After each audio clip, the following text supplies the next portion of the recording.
मेरा नाम अंजलि है। मैं एक बहुत ही सलीम लड़की थी। हम लोग एक गांव में रहते थे। मुझे मेरे घर से बाहर जाने की इजाज़त नहीं थी। बहुत मिन्नत करने पर मेरी माँ ने मुझे एक फ़ोन दे दिया, और वह भी स्मार्टफ़ोन नहीं, बल्कि एक साधारण बटन वाला फ़ोन, ताकि मैं सिर्फ फ़ोन पर बात कर सकूं। लेकिन मेरी कोई सहेली नहीं थी, क्योंकि सहेलियाँ तो उन लड़कियों की होती हैं जो स्कूल जाती हैं, कॉलेज जाती हैं, जहाँ से उनकी दोस्ती होती है। लेकिन ना तो मैं कभी स्कूल गई और ना ही कभी कॉलेज। तो फिर मेरी कोई सहेली कैसे हो सकती थी? मेरी कोई बड़ी या छोटी बहन भी नहीं थी। इसलिए मुझे हमेशा एक अच्छी सहेली की कमी महसूस होती थी। पर मैं अपनी माँ से अपने दिल की बात नहीं कर सकती थी, क्योंकि वह हर बात पर गुस्सा करती थी और जोर से ही बोलती थी। घर मर्दों से भरा हुआ था, यानी मेरे 4 भाई थे। मर्दों वाले घर में काम भी बहुत होते थे। मैं बस उनके लिए एक नौकरानी थी। वे मेरे बारे में कुछ सोचते भी नहीं थे। अगर मैं माँ से कहती कि मेरा दिल तंग हो रहा है, मैं बोर हो रही हूं, तो मेरी माँ कहती, और क्या तुम्हें नाच कर दिखाए? अपने ही घर में रहकर कौन बोर होता है? बस। फिर कहते हैं कि इंसान को जो प्यार चाहिए, अगर वह उसे नहीं मिलता, तो वह उसे पूरा करने के लिए बाहर देखना शुरू कर देता है। अपने बच्चों को इतना प्यार दो कि कोई उन्हें प्यार का लालच देकर अपनी बातों में ना फंसा ले। लेकिन माँ बाप यह नहीं समझते। फिर एक दिन मुझे मेरे फ़ोन पर किसी का गलत नंबर आया। मैंने अपने एक भाई को बताने की कोशिश की कि कोई गलत नंबर है, मैं इसे नहीं जानती। इससे पहले भी 1-2 बार गलत नंबर आया था। जैसे ही घंटी बजी, मैंने अपने भाई को फ़ोन पकड़ा दिया। मेरे भाई ने हेलो बोला, तो दूसरी ओर से आवाज़ नहीं आई। दूसरी बार किसी आदमी की आवाज़ थी। भाई ने पूछा, हाँ जी, किससे बात करनी है? तो उसने कहा, मुझे रोहन से बात करनी है। मेरे भाई ने कहा कि यह रोहन का नंबर नहीं है, और इस तरह बात खत्म हो गई। वह हमेशा कहता था कि अगर कोई गलत नंबर आए तो आगे से ना बोलना। अगर उसको पता चल जाएगा कि तुम लड़की हो, तो वह बार बार फ़ोन करेगा। मुझे बता देना, मैं खुद ही देख लूँगा। जब आपके पास नंबर होता है तो गलत नंबर आ जाते हैं, ये कोई बड़ी बात नहीं है, परेशान ना होना। ये सब बातें मुझे मेरे छोटे भाई ने कही थीं, जो बाकी 3 भाइयों से ज़रा कम हिम्मत वाला था और मुझसे थोड़ा सा बड़ा था। इसलिए मैं उसकी बात मान लेती थी। वह भी मुझे बहुत प्यार करता था। आज भी ऐसा एक नंबर आया और मैं अपने भाई को बताने वाली थी। वह सामने बैठा भी था, पर पता नहीं क्यों मैं रुक गई, क्योंकि उसकी आवाज़ बहुत ही मधुर थी। आवाज़ से ही वह कोई लड़का लग रहा था। लोग कहते हैं कि आवाज़ से किसी का क्या पता चलता है, लेकिन पता चल जाता है। वह आवाज़ मुझे किसी अच्छे घर, अच्छे परिवार के लड़के की लग रही थी। उसकी आवाज़ में कोई ऐसा लफंगापन नहीं था कि सुनने पर लफंगा लगे। बस इसी तरह बात से बात निकलने लगी। मैंने उससे बात करना शुरू कर दिया, और इसी तरह हमारी दोस्ती हो गई। दोस्ती मोहब्बत में बदल गई। मैं तो पहले ही मोहब्बत की भूखी थी। मेरे लिए तो यह किसी ख्वाब को जीने के बराबर था। चोरी छुपे बातें करना, ये सारी हरकतें करना। मैंने उसे अपना असली नाम बता दिया, अपने बारे में सब कुछ बता दिया। मैं अपने आशिक से रात दिन बात करती थी। उसका नाम रोहन था। उसकी आवाज़ में जादू था। मैं उसकी आवाज़ सुनकर ही कहीं खो जाती थी। हमारी मोहब्बत इस हद तक चली गई थी कि मैं कुछ भी करने को तैयार थी। लेकिन वह शहर में रहता था और हम लोग गांव में। मैं उससे रोज़ कहती थी कि मुझे उसकी याद आ रही है, मैं उससे मिलना चाहती हूँ। उसने कहा कि फिर कुछ ना कुछ तो करना ही पड़ेगा। मैंने कहा कि मुझे घर से जाने की इजाज़त नहीं है। उसने कहा कि मैं अगर चाहूँ तो बहुत कुछ कर सकता हूँ, मेरे पास एक आइडिया है। मैंने कहा, कैसा आइडिया है? तो उसने कहा, तुम अपनी माँ से मेरा जिक्र तो करती हो? मैंने कहा, हाँ, जिक्र करती हूँ, लेकिन यह कहकर कि मेरी एक सहेली है, क्योंकि दिन रात बात करनी होती है। उसने कहा, बस तुम अपनी माँ को कहो कि मेरी वह सहेली आपसे बात करना चाहती है। मैंने कहा, दिमाग तो ठीक है, क्या कह रहे हो? उसने कहा, तुम अपना फ़ोन अपनी माँ को दो तो सही। मैंने डरते डरते ऐसा ही किया, तो मेरी माँ भी बड़ी हैरान हुई। लेकिन थोड़ी देर बाद हंसने मजाक करने लगी, खुशी खुशी बात करने लगी और कहने लगी कि तुम्हारी सहेली तो बहुत अच्छी है। माँ तो माँ होती हैं, माँ की नज़र बड़ी तेज होती है। माँ को पता चल जाता है कि औलाद क्या कर रही है, क्या चाह रही है, यहाँ तक कि क्या सोच रही है। इसलिए माँ को शायद मुझ पर शक हो ही जाता। लेकिन इससे पहले कि ऐसा कुछ होता, ये सब कुछ हो गया कि अब माँ के दिल में शक बिल्कुल भी नहीं आने वाला था। रोहन ने उन्हें अपनी बातों में लगा लिया था। मैं तो हैरान थी कि मेरी माँ इतनी ज्यादा प्रभावित कैसे हो गई थी। वह तो किसी बात से प्रभावित नहीं होती थी, खुश नहीं होती थी। उन्होंने कभी हमें गले से नहीं लगाया, कभी प्यार नहीं जताया, बस अपनी जिम्मेदारियां पूरी करती थीं। पर आज वह बहुत ज्यादा खुश थी। मैंने कहा, ये तुमने क्या किया? उसने कहा, मैंने लड़की की आवाज निकालकर तुम्हारी माँ से बात की है। 2-4 बार तुम्हारी माँ से बात करूंगा तो उसे भरोसा हो जाएगा कि तुम्हारी दोस्ती एक बहुत अच्छी लड़की से हुई है और उसके बाद हम अपने प्लान पर काम करेंगे। मैंने कहा, कैसा प्लान? उसने कहा, बता दूंगा। इसी तरह वह मेरी माँ से लड़की बनकर बातें करता रहा। उसने मेरी माँ के लिए पार्सल में कुछ चीजें भी भेजी थीं ताकि मेरी माँ खुश हो जाए। चीजें वही थीं जो एक औरत घर में इस्तेमाल करती है। मेरी माँ तो गांव की औरत थी। उसने बिस्तर की चादर आदि मंगवाई थी। मेरी माँ इस बात पर ही खुश हो गई। फिर एक दिन रोहन ने कहा, मेरी शादी है, आप मेरी सहेली को भेज दें। तो मेरी माँ ने कहा, यह तो बड़ा मुश्किल काम है। उसने कहा, आंटी प्लीज, मेरी शादी है, मेरी शादी में सहेली नहीं आएगी तो क्या होगा? मेरी तो कोई बहन भी नहीं है। मेरी माँ ने कहा, ठीक है, लेकिन रात होने से पहले इसे वापस भेज देना। तो रोहन ने कहा, हाँ ठीक है, मैं इसे वापस भिजवा दूंगा। हम लोग बड़े अमीर हैं, हमारे पास गाड़ी है। मैं आपकी बेटी को लेने के लिए गाड़ी भेज दूंगा। मेरा ड्राइवर लेने आ जाएगा, क्योंकि मैं तो दुल्हन हूं और दुल्हन बनी बैठी हूं, इसलिए बाहर नहीं निकल सकती। मेरी माँ ने कहा, हाँ तुम ना निकलना ठीक है। मेरी माँ ने घर वालों से भी झूठ बोला और मेरा काम हो गया। रोहन ने मेरी माँ को इतने अच्छे तरीके से बहलाया कि मैं सोचती थी कि मेरी माँ को कोई भी बेवकूफ़ नहीं बना सकता। लेकिन उसने इतने अच्छे तरीके से मेरी माँ को बेवकूफ़ बना दिया कि मैं सोच भी नहीं सकती थी। उसने कई तोहफे भेजे और फिर उनकी सबसे कीमती चीज़ यानी मुझे अपने पास भेजने की बात भी कर ली और मेरी माँ मान भी गई। कहते हैं कि दुनिया के सबसे समझदार इंसान को भी कोई एक व्यक्ति आसानी से बेवकूफ़ बना सकता है, और अगर वह व्यक्ति उसके सामने आ जाए तो फिर उसकी समझदारी धरी की धरी रह जाती है। मुझे लेने के लिए वाकई गाड़ी आई थी, लेकिन यह गाड़ी किराए की थी। खैर, मैं जब रोहन से मिली तो बहुत खुश हुई। वह जैसा अच्छा इंसान था, उसकी शक्ल भी वैसी ही अच्छी थी।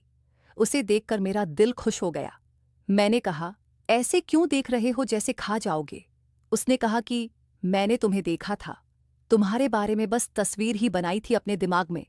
मैंने कहा, फिर जैसी तस्वीर बनाई थी क्या मैं वैसी ही दिखती हूं? उसने कहा, तुम उससे भी ज्यादा अच्छी दिखती हो।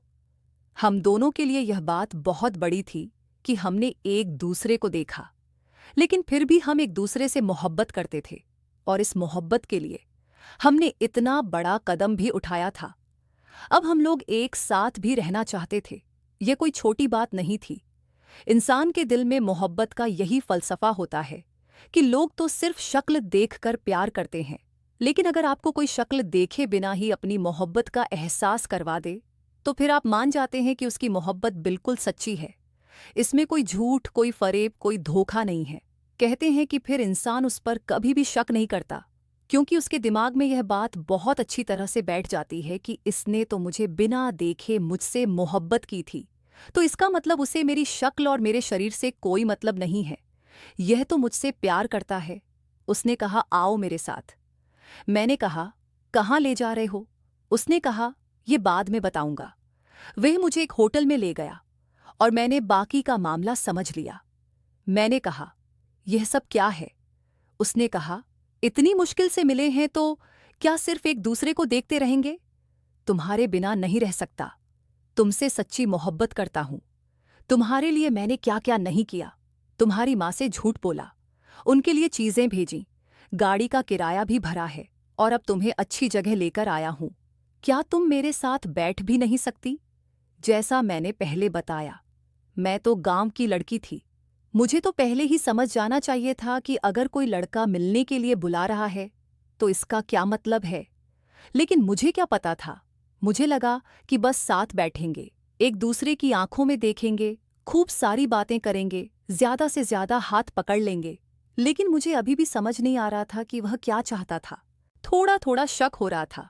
मैंने कहा, हाँ, लेकिन हम सिर्फ साथ बैठेंगे और एक दूसरे से बातें करेंगे, बस एक दूसरे की आंखों में देखेंगे।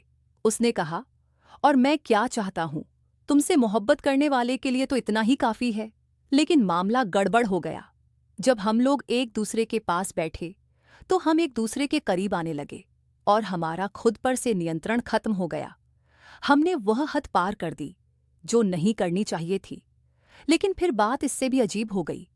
उसने सिर्फ वह हद पार नहीं की, बल्कि वह सारी रात मुझे नोचता रहा। मुझे यह सब बहुत अजीब लग रहा था। लेकिन खैर, सुबह हो ही गई। कहते हैं कि मोहब्बत के नाम पर कभी कभी आप पर बहुत बड़ा जुल्म भी हो जाता है, लेकिन आपको एहसास नहीं होता, क्योंकि आप समझते हैं कि यह सब मोहब्बत में हो रहा है। लेकिन मोहब्बत में कोई किसी को तकलीफ नहीं पहुंचाता, कोई किसी की आत्मा पर घाव नहीं लगाता। मोहब्बत जिसे की जाती है उसे तो फूलों की तरह रखा जाता है। मोहब्बत के नाम पर मेरे साथ पता नहीं क्या क्या हुआ, और मैं समझ ही नहीं सकी। जब आप अपनी औलाद को अंधेरे में निकलने ही नहीं देंगे, तो उसे कैसे पता चलेगा कि अंधेरा कितना खौफनाक होता है। और मैं अब अंधेरे में आ गई थी। मैंने कहा, तुमने मेरी माँ से वादा किया था कि मुझे वापस भेजोगे, और अब रात तो यहीं गुजर गई। अब क्या होगा? उसने कहा, अरे तुम्हारी माँ को पहले किसने मनाया था? मैंने कहा, आपने। उसने कहा, मैं दोबारा मना लूंगा, कह दूंगा कि रात हो गई थी इसलिए भेजना ठीक नहीं लगा। मैंने कहा, लेकिन फोन भी तो बंद है, वो फोन कर रही होंगी, घर में सब मेरे बारे में पूछ रहे होंगे, मुझे वापस छोड़ दो। उसने कहा, हाँ हाँ छोड़ देता हूं, लेकिन पहले मैं तुम्हें अपनी माँ से मिलवाना चाहता हूं। मैंने कहा, ठीक है। मैंने कहा, तुम्हारी माँ से मिल लूंगी, लेकिन उसके बाद मुझे वापस भेज दो। मेरे दिल में यही बात थी कि तुम मेरी भलाई नहीं चाहते। मैं घर चली जाऊंगी, मुझे बातें सुननी पड़ेंगी। पर फिर मैंने सोचा कि ज्यादा से ज्यादा क्या होगा, अगर माँ ने 2-4 थप्पड़ भी लगाए तो सह लूंगी, क्योंकि इसके अलावा कुछ नहीं हो सकता। बात अब आगे निकल चुकी थी। अगर मैं थोड़ा सा भी देर करती तो भी माँ डांटती ही थी, और मैं ज्यादा देर से जा रही थी तो भी माँ मुझे बातें ही सुनाती। इसलिए चाहे अब थोड़ी देर और हो जाती, क्या फर्क पड़ता था। मैं कह दूंगी कि शादी वाला घर था तो बस वहीं पर व्यस्त हो गई। रोहन मुझे एक घर में ले गया। बड़ा सा बंगला था और एक बड़ी सी कॉलोनी में बना हुआ था, लेकिन अंदर कमरे बहुत ज्यादा थे। थोड़ी देर में मैं एक कमरे में ही बैठी रही। उसने कहा, तुम यहीं बैठो, मैं अपनी माँ को मना कर लाता हूं। वक्त गुजरता जा रहा था, मैं परेशान हो रही थी। मुझे घर जाना चाहिए था। मेरी माँ जैसे ही मुझे देखती मेरी क्लास लगा देती। मुझे बहुत सारी बातें सुननी पड़ती। मैं बहुत परेशान थी, लेकिन रोहन वहां वापस नहीं आया, बल्कि एक औरत आई जो किसी भी तरह से उसकी माँ नहीं लग रही थी। और फिर मुझे यह बात भी साफ हो गई कि वह औरत उसकी माँ नहीं थी, बल्कि वह एक कोठे की मालकिन थी। यह एक कोठा था। यह कोई साधारण कोठा नहीं, बल्कि एक बहुत बड़ी कॉलोनी में बना हुआ था, हाई सोसाइटी किस्म का। यहां लोग ऐसे आते थे जैसे अपने किसी जानने वाले से मिलने आए हों, लेकिन असल में यहां पर सब गलत काम होते थे। जब उस औरत ने कहा कि रोहन तुम्हें बेचकर चला गया, तो मैं बिल्कुल टूट गई। मैं जमीन पर ऐसे गिर पड़ी जैसे मेरे शरीर में आत्मा ही नहीं थी। मैं बहुत परेशान थी और रो रही थी, बिलख रही थी। मैंने अपनी जान लेने की कोशिश की, लेकिन उन्होंने मुझे मरने नहीं दिया और कहा कि तुम्हें यहीं रहना होगा। जब हम इस तरह की बात किसी को बताते हैं तो वह यही सोचता है कि मर जाती, आत्महत्या कर लेती। क्या जरूरत थी हालात के आगे घुटने टेकने की? यह सब कुछ सहने का मतलब यही होता है कि तुम्हारा अपना दिल था यह सब करने का। लेकिन भगवान की कसम, जब इंसान ऐसी मुश्किल में फंस जाता है तो मौत भी उसे नहीं बचाती, वरना इस तरह की मुश्किल में फंसने वाले सब लोग मर जाते। लेकिन हर कोई जीना चाहता है, चाहे जिंदगी कितनी भी बुरी हो, कोई भी उसे खत्म नहीं करना चाहता। मैंने कहा, मुझे किस बात की सजा मिल रही है? सच कहते हैं कि किसी की मोहब्बत में अंधे नहीं होना चाहिए, क्योंकि जब आपकी आंख खुलती है तो आप खाई में गिर चुके होते हैं। मेरे साथ भी यही हुआ था। मैं खाई में गिर चुकी थी। वापसी का कोई रास्ता नहीं था। मेरी माँ अब क्या करती, किसको फोन करती, किससे पूछती, कैसे मुंह तक पहुंचती? शायद वह इस नतीजे पर पहुंच जाती कि मैं भाग गई हूं या मर गई हूं। मैं तो हैरान हूं कि जब इंसान पर मुसीबत आने वाली होती है तो उसकी अक्ल का दरवाज़ा बंद हो जाता है। मेरी माँ ने भी कुछ चीज़ों के बदले में मुझे इजाज़त दे दी, जबकि उन्होंने कभी मुझे घर से बाहर भी नहीं जाने दिया था। वह भी बातों में आ गई और मैं भी। मेरी आंखों पर तो मोहब्बत की पट्टी बंधी थी। मैं अपनी माँ से पूरा दिन यही कहती रहती थी कि रोहन बहुत अच्छा है, और मैं माँ से रोहन कहकर बातें करती थी। मेरे लिए यह सब बहुत अनोखा और दिलचस्प था। मैं बहुत खुश हो रही थी। लेकिन अब मेरे साथ क्या हुआ? मैं जिसे मोहब्बत समझ रही थी, वह मोहब्बत नहीं थी। उसने मेरा फायदा उठाया, और वह भी इतनी आसानी से मुझे बेवकूफ़ बना लिया। उसने सोचा होगा कि कोई गांव की लड़की है, इसे बेवकूफ़ बनाना आसान है। और मैंने भी यह साबित कर दिया कि मैं गांव की बेवकूफ़ लड़की थी, जो शहर के चालाक लड़के के हाथों बेवकूफ़ बन गई। अब मेरे पास क्या था? मैं वापस भी नहीं जा सकती थी। इस कोठे में मेरे साथ क्या होने वाला था, यह तो मैं अच्छी तरह से जानती थी। कुछ दिन इसी तरह गुजरे। उन लोगों ने मुझ पर जबरदस्ती की। उन्होंने कहा कि तुम्हें यहां रहना है तो काम तो करना ही होगा। मैंने इनकार किया। मैंने फिर से अपनी जान लेने की कोशिश की, लेकिन उन लोगों ने मुझे बचा लिया और कहा कि हम तुझे आसानी से मरने नहीं देंगे। हमने तेरे लिए अच्छी खासी कीमत चुकाई है, मोटी रकम दी है। कहते हैं कि जो लोग एक बार घर से भागते हैं वे फिर भागते ही रहते हैं। मैं घर से भाग चुकी थी, इसलिए लोग यही कहते थे। मैंने अपनी माँ के नंबर पर फ़ोन किया। मेरी माँ की आवाज़ से ही लग रहा था कि वह बहुत परेशान थी। मेरे पिता की आवाज़ आई। उन्होंने कहा, किसका फ़ोन है? कहीं उस नीच का फ़ोन तो नहीं है जो हमारा मुंह काला करके भाग गई? मैंने समझ लिया कि वे लोग यही समझ रहे हैं कि मैं भाग गई हूं मुझसे, और बोलने की हिम्मत नहीं हुई। ये फ़ोन भी मैंने अपने पहले ग्राहक के फ़ोन से किया था। हाँ, मेरे कमरे में एक आदमी को भेजा गया था। मैं अब इस तवायफ खाने में रह रही थी। मैं बच जाती। ऐसा तो होने वाला नहीं था, लेकिन जिससे मोहब्बत करते हो, जब उसने ही आपके ऊपर इतना बड़ा जख्म लगाया हो, आपको इतना बड़ा धोखा दिया हो, तो फिर उसके बाद आपको क्या बुरा लगता है? कुछ भी बुरा नहीं लगता। इंसान सब कुछ सह लेता है। इंसान बड़ा अजीब है, अपनी हिम्मत से ज्यादा ही सह लेता है। क्योंकि मेरी जिंदगी तो बर्बाद हो चुकी थी। मुझे मोहब्बत की सज़ा मिली थी। मोहब्बत की सज़ाएं ऐसी ही होती हैं। लेकिन अगले ही दिन मेरी तबीयत बहुत ज़्यादा खराब थी। आजकल मेरी तबीयत बहुत खराब रहती थी। मैं ठीक से खाती पीती भी नहीं थी। जब एक दिन मैं इसी तरह बेहोश हो गई तो उन्हें मजबूरी में डॉक्टर को बुलाना ही पड़ा, ताकि मेरा इलाज करवा सके, क्योंकि मैं उनके लिए एक पैसों की मशीन थी और वे मुझ पर इतना खर्चा कर ही सकते थे। अभी उन्होंने मुझसे बहुत कमाई करने की सोची थी।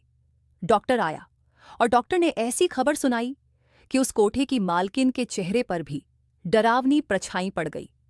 उसने कहा, यह लड़की माँ बनने वाली है। उसने कहा, फिर यह जरूर उसी लड़के के बच्चे की माँ बनने वाली है जो इसे यहाँ बेच कर गया, क्योंकि अभी तो इसे यहाँ आए हुए इतना समय नहीं हुआ। लेकिन डॉक्टर ने कहा था कि दूसरा महीना शुरू है, यानी 5वां सप्ताह था। डॉक्टर ने कहा था, आप तुरंत खाना खा लें, आपकी तबीयत बहाल हो जाएगी। मैं खाना खा रही थी जब वहां की मालकिन कमरे में दाखिल हुई, और उसने ऐसा आक्रामक रवैया अपनाया कि मैं हैरान रह गई। उसने कहा, ये तेरा बाप का घर है जहां बैठकर मजे से खाना खा रही है? मैंने कहा, खाना तो पहले भी खाती थी, और कौन सा तुम लोगों का खाना खा रही हो? अच्छी खासी कमाई कर रहे हो तुम लोग मुझसे। उसने कहा, लेकिन जो तेरे साथ हुआ है वह हमारी वजह से नहीं हुआ, इसलिए अब हमने तेरे लिए फैसला कर लिया है। अब तेरा यहाँ कोई काम नहीं है। हम एक गर्भवती औरत को यहाँ नहीं रख सकते, और अगर हमने तेरे साथ दूसरा काम करने की कोशिश की तो तेरी जान चली जाएगी। उनके लिए तो ये मामूली सी बात थी, लेकिन डॉक्टर ने कहा था कि लड़की बहुत कमज़ोर है, इसके अंदर बिल्कुल भी जान नहीं है। अगर ऐसा कुछ हुआ और यह मर गई तो फिर तुम लोगों पर ही इल्जाम आएगा। वह औरत कहने लगी, अगर यह सब कुछ संभव होता तो अब तक कर चुके होते, लेकिन अगर तुझे कुछ हो गया तो हम लोग फंस जाएंगे और पुलिस के फंदे में होंगे। हमारे साथ पहले भी ऐसा हो चुका है और हम फिर से सारे मामलों में नहीं फंस सकते, तो यहाँ से चली जा। दूसरे काम से मतलब यही था कि अगर वह गर्भपात करने की कोशिश करेगी तो शायद मेरी जान चली जाएगी, क्योंकि मेरी तबीयत पहले ही बहुत खराब थी और सेहत भी अच्छी नहीं थी। मैं गांव की लड़की जरूर थी, लेकिन दुबली पतली थी। मुझे पहले से ही खून की कमी थी, क्योंकि पूरा दिन घर में काम में लगी रहती थी। उन्होंने मुझे यह नहीं कहा कि यहां से चली जा और आराम से चली जा, 1-2 दिन बाद चली जा। उन्होंने मेरा हाथ पकड़कर बाहर निकाल दिया। मैं फिर से हकीकत के सामने गिरी थी। ये जो हकीकत नाम का भूत था, ये बहुत ही खतरनाक था। इसका मुंह तो खुला ही रहता था। मैं सड़क पर पड़ी थी। मेरे पेट में एक और जान थी, उस इंसान का बच्चा जिससे मैंने मोहब्बत की थी, बहुत ज्यादा मोहब्बत की थी। अगर आज हमारी शादी हो चुकी होती तो शायद आज मेरी जिंदगी का सबसे खूबसूरत दिन होता, जब मैं उसे बताती कि मैं उसके बच्चे की मां बनने वाली हूं। लेकिन उसने तो मुझे धोखा दिया था। उसने मेरी जिंदगी बर्बाद कर दी थी। उस बच्चे का मेरे साथ होना या ना होना एक बराबर था। एक ऐसी लड़की जो घर से भाग गई हो, जिसे मोहब्बत के नाम पर धोखा देने वाले इंसान ने उसके साथ इतना बुरा किया हो। वह कोठे में वक्त गुजार कर रह गई हो और उसे कोठे की औरत का टैग लग गया हो। ऐसी औरत अगर पेट से हो तो वह बच्चा किस काम का होगा, उसकी किस्मत कैसी होगी, यह तो आप सब जानते हैं। मैं सड़क पर पड़ी थी और फूट फूट कर रो रही थी। अचानक मेरे पीछे से एक गाड़ी गुजरी। मुझ पर लाइट पड़ी। मैंने सोचा कि किसी ने मुझे रोते हुए देख लिया तो वह समझ जाएगा कि यह एक बेसहारा लड़की है। कहीं मेरे साथ कुछ इससे भी बुरा ना हो जाए। अब तो समझ में नहीं आता था कि इससे बुरा और क्या हो सकता था। घर छूट गया, दिल टूट गया, इज्जत लुट गई और मेरे साथ एक और जान भी लटक गई। उसका क्या कसूर था? माँ बाप की गलती में औलाद का कसूर नहीं होता, कभी भी नहीं होता। वे इस दुनिया में अपनी मर्जी से नहीं आते। मैं वहां से उठकर पास में बने एक फुटपाथ के पास चली गई। ऊपर पुल था और नीचे छोटा सा हिस्सा बना हुआ था, जहां मैं छुपकर बैठ गई। पर क्या मैं वहां पर फुर्सत में थी और कितनी देर वहां बैठ सकती थी? जब हम किसी को अपनी कहानी सुनाते हैं तो वह आपकी कहानी तो सुनता है, लेकिन आपकी तकलीफों को महसूस नहीं कर पाता। मैं इस समय जो महसूस कर रही थी वह मैं ही जानती थी। मुझे लगता था कि इससे ज्यादा मेरे साथ कभी कुछ बुरा नहीं हो सकता, लेकिन फिर मेरे साथ इससे भी ज्यादा बुरा हो गया। मैं उसी जगह पर बैठी थी और रात गुजार दी। दिन मैंने बाजार में घूम फिर कर गुजार दिया। ये बात बहुत ज्यादा अजीब है और शायद मेरी जगह कोई और होता तो वह यह सब कभी नहीं करता। लेकिन मैं फिर से कोठे पर गई थी। मैंने दरवाजे पर दस्तक दी थी। मैंने उनसे कहा था कि मुझे वहीं पर रख लो। हालांकि वह एक नर्क था। भला नर्क से निकलने के बाद दोबारा वहां कौन जाता है? लेकिन मैं गई थी। मैंने कहा था कि मुझे वहां पर रख लो, मैं तुम लोगों के काम करूंगी। लेकिन उन लोगों ने मुझे वहां पर नहीं रखा, क्योंकि मुझे पता चला था कि वहां पर छापा भी पड़ चुका था। शायद वे लोग डर गए थे कि किसी नई लड़की के बारे में जानकारी देनी पड़ेगी। पुलिस वाले पूछेंगे कि यह नई लड़की कहाँ से आई है, तो वे क्या जवाब देंगे? मुझे लग रहा था कि बात जरूर कुछ और ही है, जिसके कारण मुझे वहां से निकाल दिया गया था। लेकिन जब मैं वहां से दोबारा धक्के खाकर निकाली गई तो मैंने अपने बारे में सोचा कि मैं किस मुकाम पर पहुंच गई हूं। मैं एक कोठे में जाने को भी तैयार थी, वह भी दोबारा वहां से निकाले जाने के बावजूद। मैं क्या कर रही थी, क्या सोच रही थी? मेरा दिल अभी भी रोहन को बद्दुआ नहीं दे पा रहा था। मैंने सोचा कि मुझे मेरी सजा मिल गई और इसके बाद कुछ और बुरा नहीं होगा। मैं फिर से उसी जगह पर जाकर बैठ गई। मुझे लगा कि चलो, एक रात यहां गुजरी है तो दूसरी भी निकल जाएगी। और यही मेरी सबसे बड़ी गलती थी, क्योंकि अब से ही इलाका सुनसान हो गया था। सर्दियों का मौसम था। लोग जल्दी अपने घरों को चले गए थे। लोगों का वहां ना होना मेरे फायदे में भी था और मेरे लिए नुकसानदेह भी था, क्योंकि अब मुझे वहां बैठे हुए थोड़ी देर ही हुई थी। मैं उसी जगह पर बैठी थी और मुझे बहुत भूख लगी हुई थी। मैंने सुबह से कुछ नहीं खाया था। मेरे पास पैसे नहीं थे। मैं शक्ल से फकीर नहीं लगती थी, नहीं तो मुझे कोई भीख दे देता। मैं इतनी भूखी थी कि बता नहीं सकती। लेकिन इस समय खाना कहाँ से मिल सकता था? मुझे खाने की खुशबू आ रही थी। मैं चाहती थी कि बस मुझे खाने में कुछ भी मिल जाए तो मैं खा लूं। थोड़ी देर बाद किसी ने मेरी तरफ चावलों की एक प्लेट बढ़ाई और मैंने ना देखा ना पूछा। मैंने उन चावलों को दोनों हाथों से खाना शुरू कर दिया, यह भी नहीं सोचा कि मुझे यह किसने दिए हैं। जब मैंने उस व्यक्ति की ओर देखा तो बचा कुचा खाना मेरे हाथ से गिर गया। वह एक आदमी था जो मुझे देखकर मुस्कुरा रहा था। उसकी शक्ल से ही जाहिर था कि उसके इरादे क्या हैं। पर थोड़ी देर बाद जब मैंने देखा कि वह अकेला नहीं था बल्कि उसके साथ और भी लोग थे, तो मैं बिल्कुल ही सिहर गई। वे पूरे 6 आदमी थे। उन्होंने कहा, भूख तो लगी थी ना तुम्हें? मैंने कहा, कौन हो तुम लोग? उन्होंने कहा, यह तुम्हें बाद में बताएंगे। उन्होंने मेरा हाथ पकड़ लिया। मैंने चीखना चिल्लाना शुरू कर दिया, लेकिन कोई मेरी आवाज नहीं सुन रहा था। शायद दूर एक चौकीदार था जो मेरी आवाज सुन रहा था, लेकिन वह एक बूढ़ा आदमी था। वह मेरी मदद नहीं कर सकता था और शायद वह यह सब पहले भी देखता रहता था, या वह उन 6 मर्दों से डर गया था, इसलिए उसने मेरी आवाज को अनसुना कर दिया। मैं यही सोच रही थी कि इससे बुरा और क्या हो सकता है। मेरे साथ इससे भी बुरा हो गया। जब मेरी आंख खुली तो मैं अस्पताल में थी और यह देखकर हैरान थी कि मेरी माँ मेरे पास बैठी थी। उस शहर के सरकारी अस्पताल के डॉक्टर ने मेरा इलाज किया था। वह हमारे ही गांव का था। उसने मुझे पहचान लिया और मेरी माँ को बुला लिया। मेरी हालत बहुत बुरी थी। मेरी गोद में जो बच्चा पल रहा था वह इस दुनिया से जा चुका था। डॉक्टरों ने कहा था कि शायद मैं कभी दोबारा अपने पैरों पर खड़ी ना हो सकूं और हमेशा के लिए बिस्तर पर रहूं। मैं कभी माँ भी नहीं बन सकूंगी और मेरी जिंदगी पहले जैसी नहीं रहेगी। मेरी माँ मुझे रहम की नज़रों से देख रही थी। आखिरकार मैं उनकी एक अकेली बेटी थी। लेकिन उन्होंने कहा, मैं तुझे वापस नहीं ले जा सकती, नहीं तो तेरे भाई तुझे जान से मार देंगे। इस मर्दों के घर में अगर मैं तुझे लेकर गई तो वे तुझे इससे भी बुरा करेंगे। मेरी माँ के चेहरे पर आज मुझे बेबसी नजर आ रही थी। मैं बस एक तरफ देख रही थी। मैंने डॉक्टर से कहा कि मैं पुलिस में शिकायत कराना चाहती हूँ। मैंने शिकायत करवाई। उन लोगों को कोई पकड़ नहीं सकता था। वे कौन थे? कोई भी नहीं जानता था। कोई सड़क पर जा रहा हो तो उसके बारे में आप कैसे पता लगाएंगे कि वह कौन है? लेकिन मैंने रोहन के खिलाफ शिकायत लिखवाई। मुझे उसके बारे में जो कुछ पता था मैंने पुलिस को सब कुछ बता दिया। पुलिस ने कहा कि हम उसे पकड़ने की कोशिश करेंगे। मेरा केस बड़ा कमजोर था। पता नहीं मेरे साथ क्या होने वाला था, लेकिन मैंने केस करवा दिया क्योंकि मैं यही कर सकती थी। मेरी माँ ने कहा कि वह मुझे घर नहीं ले जा सकती। वह मुझसे मिलकर वहां से चली गई। बस कुछ देर बाद ही औरतों की तंजीम वाले आ गए। उन्होंने मुझे मजलूम माना, मुझे खूब सहानुभूति दी। कहा कि यह एक लड़की इस समाज की तस्वीर है, इसके साथ यह सब कुछ हो गया।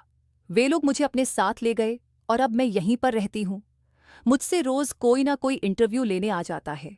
आपके साथ क्या हुआ? मेरी कहानी सुनता है। मैं भी उन्हें अपनी कहानी सुनाती हूँ। शायद वे मुझे बेच रहे हैं, मेरी कहानी को, मेरे एहसास को, मेरे जज्बात को। लेकिन मैं अपनी कहानी सुनाऊं। मैं यही कहना चाहती हूँ कि कोई किसी पर एतबार ना करे। दिल करता है कि गले में ढोल डाल दूं और गली गली जाकर कहूं कि कोई किसी से मोहब्बत ना करे, कोई किसी को एतबार ना करे। मेरी माँ हमेशा कहती थी कि तेरी जिंदगी बहुत लोगों से अच्छी है, लेकिन मैं उन्हें कहती थी कि यह भी कोई जिंदगी है। ऐसे जीने का क्या फायदा? इससे अच्छा तो इंसान मर जाए। लेकिन आज मुझे पता चला कि मेरी जिंदगी बहुत अच्छी थी। मेरी माँ कहती थी कि जब औरत घर की 4 दीवारी से बाहर कदम रखती है तो फिर उसके लिए यह दुनिया ही नर्क बन जाती है। फिर उसे मरने की जरूरत नहीं होती, उसे जीते जी ही नर्क के नज़ारे मिल जाते हैं। और मेरे साथ यही हुआ था। वह इंसान जिसने मेरी जिंदगी बर्बाद की, उसने मुझे कहीं का नहीं छोड़ा। जिसने मुझसे मेरी औलाद को भी छीन लिया, इज्जत को भी, वह कोई और नहीं था। वह रोहन भी नहीं था, वह मैं खुद थी। मैं खुद अपनी दुश्मन थी और मैंने ही अपने आप को बर्बाद किया था। अपनी बर्बादी की जिम्मेदार मैं खुद थी।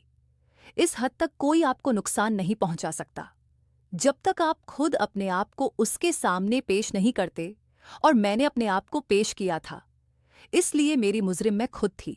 जब आपका मुजरिम कोई और होता है तो आप उस पर गुस्सा करते हैं, गुस्सा निकालते हैं, लेकिन जब आप खुद ही अपने मुजरिम होते हैं तो आप कुछ नहीं कर सकते। पुलिस के पास मेरा केस चला गया। उन्होंने रोहन को पकड़ भी लिया। पुलिस ने उससे सवाल किए। उसने कहा कि वह लड़की झूठ बोल रही है, वह तो खुद मेरे पास आई थी। रोहन उस केस से भी निकल गया और उसे ज्यादा फर्क भी नहीं पड़ा होगा। लेकिन मेरी जिंदगी यहीं की यहीं है और मैं अभी इसी केंद्र में रहती हूँ, जिसका नाम नारी सहायता केंद्र है। डॉक्टर ने कहा था कि मैं कभी अपने पैरों पर चल नहीं पाऊंगी, लेकिन मैं थोड़ा बहुत चल रही हूँ। शायद मेरी ताकत मेरा साथ दे, लेकिन इसके अलावा मेरी जिंदगी में कोई उम्मीद नहीं है। अपनी कहानी इसलिए सुना रही हूँ ताकि कल को मेरी तरह कोई और किसी की झूठी मोहब्बत के जाल में ना फंसे और उस मुकाम पर कभी ना पहुंचे जिस मुकाम पर आज मैं खड़ी हूं।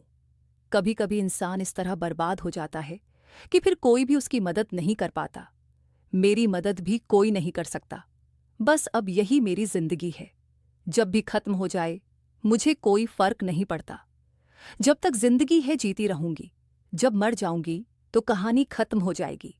लेकिन मैं आप सब लोगों के लिए एक मिसाल हूं कि कभी भी अपनी जिंदगी में जो कुछ है उससे यह नहीं कहना चाहिए कि हमारे पास तो कुछ भी नहीं है। माँ बाप के साए में जब तक इंसान रहता है सुरक्षित रहता है, लेकिन जब वह बाहर निकल जाता है, अगर वह सही से बाहर नहीं निकलता तो फिर वह एक इंसान नहीं रह जाता, वह एक मौका बन जाता है। जो जिसके हाथ आता है वह उसका फायदा उठा लेता है। दोस्तों, क्या मेरे साथ सही हुआ या गलत? अपनी राय कमेंट बॉक्स में ज़रूर बताइए। अगर आपको हमारी यह वीडियो पसंद आई हो तो वीडियो को लाइक और चैनल को सब्सक्राइब करें। धन्यवाद।